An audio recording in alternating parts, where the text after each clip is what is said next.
All right, so this is it. We're going to talk about the exam 4 review. So exam 4 is going to be similar in length to exam 3 and 2 and 1.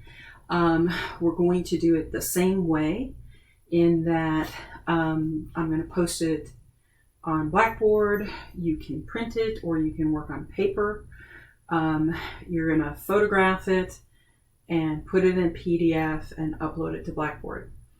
Our exam starts at 8 o'clock in the morning on Monday, and it ends at 11 o'clock in the morning on Monday. I'm not allowed to go overtime because some people have exams after that. Now, if you have accommodations, you need to talk to me in case you have a second exam on the same day, and we'll work something out. All right, but that's our plan. So it's going to be a hard cutoff at 11 o'clock on Monday. The exam carries the same weight as every other exam. It is only on the most recent material. So let's talk about what's there. Okay, so we started out, we finished up the last exam with electric fields. We started this one with capacitors.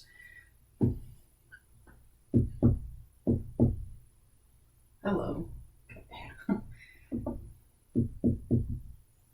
Okay, so we started out with capacitors, and our primary equation for capacitors, we've got two of them.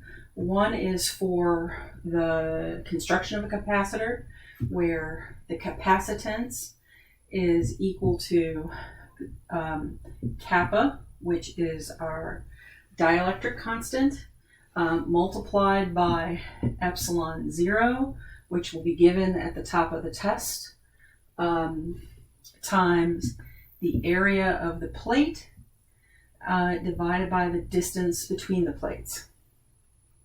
And so you need to make sure that your capacitance is in farads. Your area and distance are in meters. So area would be meters squared, distance would be in meters, in order to get the right things. And the units on K and epsilon 0 are going to work out the way they're supposed to. From there, if we put capacitors in circuits, we have home shopping, Q equals VC, and we have stored energy, U equals 1/2 QV. That works when Q is in coulombs, V is in volts, you get U in joules,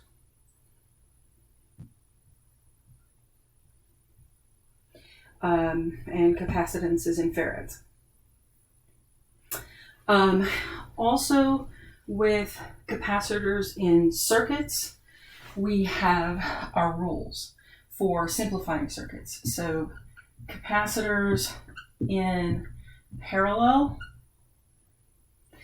have the same voltage, and they add direct. Okay. Capacitors in series have the same charge, and they add inverse.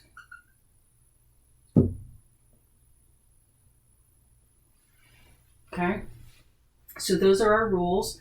You will have a guaranteed combination circuit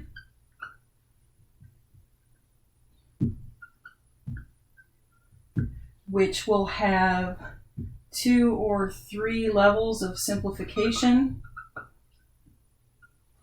And then you'll give me a table that will have Q, V, C, and U for each element in the original circuit, as well as show me all the steps in your work. If you don't show me the steps in your work, then it's all or nothing on QVC and U. If they're wrong, and it's just going to be, you're going to lose lots of points, right?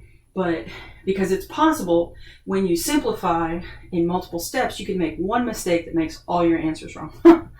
But if you show me how you did it, I can look at, oh, well, they made one mistake there and they carried back the wrong piece of information, and that's -2, which is a whole lot different than minus everything. So show me your work, okay? So that's a guaranteed question. It doesn't mean that we might not have other simple circuits where you make one combination, but there will be a bigger circuit to simplify. All right. From capacitors, then we went to resistors.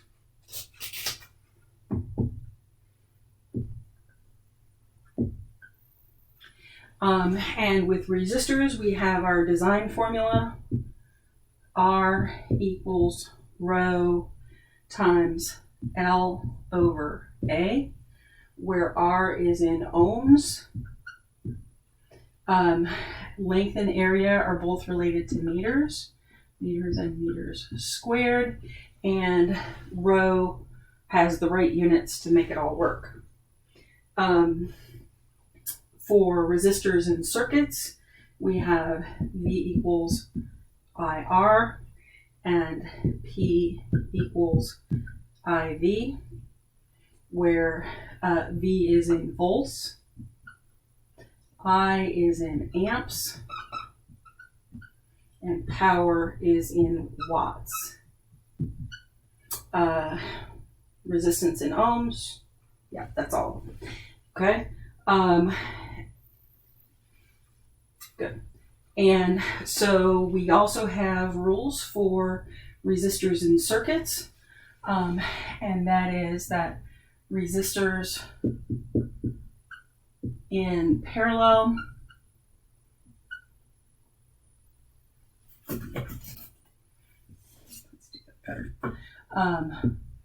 resistors in parallel add inversely,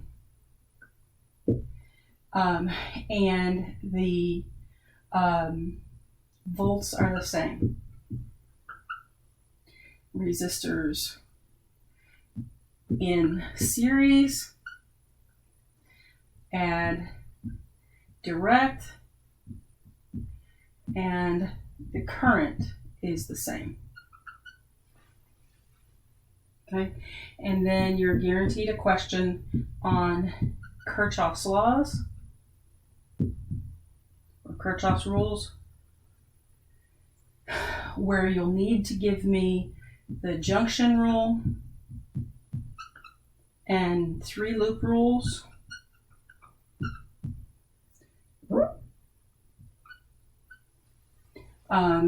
And you'll be finding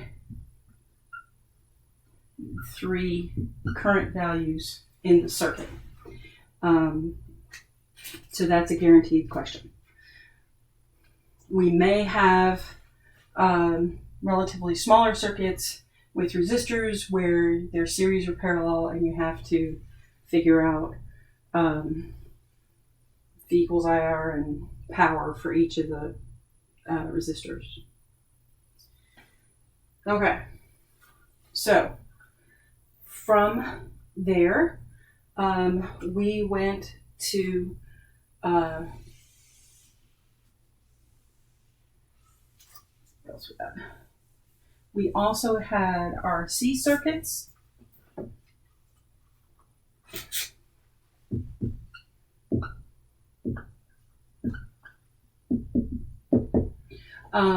And with RC circuits, we had both charging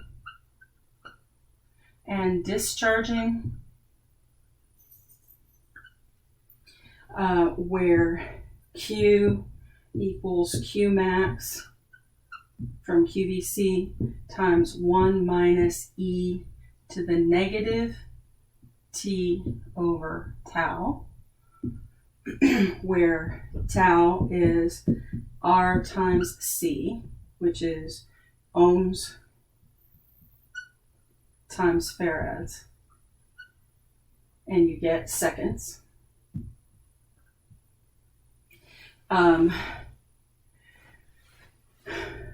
And that is the one where the charge increases on your way up. So Q goes up to Q max. The I formula equals I max e to the minus t over tau. And that's the one where I comes down from I max. So on the charging circuit, this one is the only one where you have 1 minus E. All of the others are just the E term. So for discharging, Q equals Q max e to the minus t over tau, and I equals I max e to the minus t over tau. And so these are both coming down. So Q comes down and I comes down.